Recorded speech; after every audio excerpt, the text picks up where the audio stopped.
Even dreaming comes with a price. But how many of us are truly willing to pay for the dreams we hold on to? The story begins with two close friends who have just started working on a ranch. George is small, quick-witted, intelligent, and resourceful. Lennie, on the other hand, is a large man with a mental disability. He often acts impulsively, constantly gets himself into trouble, and couldn't be more different from his surname, Small. What makes Lennie dangerous isn't just his disability. It's the combination of that disability and his extraordinary strength.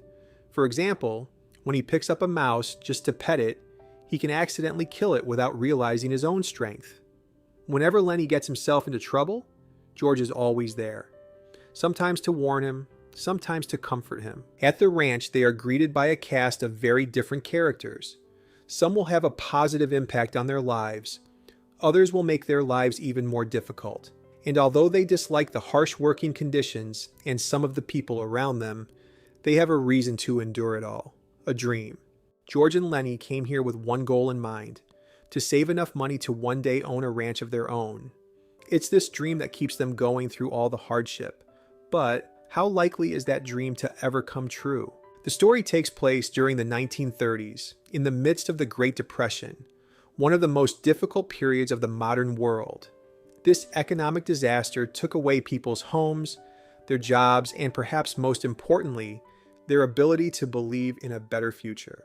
There's another reason why George and Lennie's dream feels so distant. Starting a ranch of their own is far from cheap, and they simply don't have the money for it. And when you add Lennie's mental disability to the equation, it becomes clear that their chances of ever achieving this dream are incredibly small.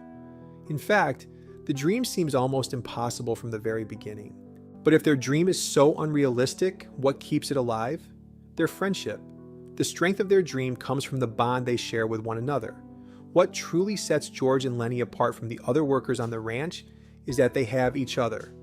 Unlike everyone else, they are not forced to face life completely alone. And in a world where loneliness seems inevitable, that makes all the difference.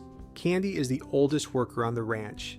Because of his age, he has been pushed to the margins and is often treated as if he's no longer useful.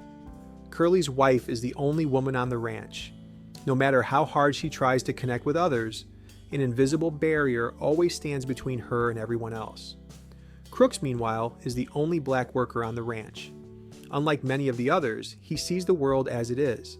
He is fully aware of his loneliness and never hesitates to speak about how painful it truly is.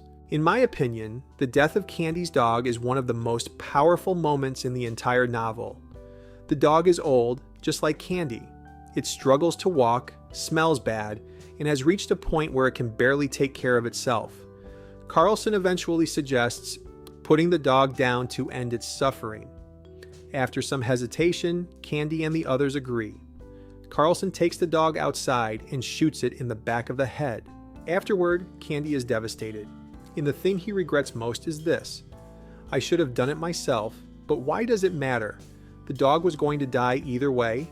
One shot, and it would never even know who pulled the trigger. The real question isn't how the dog died. It's why it was killed. Carlson has no emotional connection to the dog. If anything, he dislikes it because of the smell and the inconvenience it causes. But Candy's motivation would have been completely different. His decision would not have come from annoyance or disgust. It would have come from mercy. As we read the novel, it's difficult to ever believe that George and Lennie will actually achieve their dream. From the very beginning, there's a feeling that something will eventually go wrong, that this dream they've built together will one day come crashing down. And in the end, the novel proves that fear right in the most painful way possible. One day, while everyone else is away, Lennie finds himself alone in the barn. A little later, Curly's wife walks in. She is naturally flirtatious, and knowing that Lennie likes soft things, she allows him to touch her hair. But once again, Lennie doesn't understand his own strength.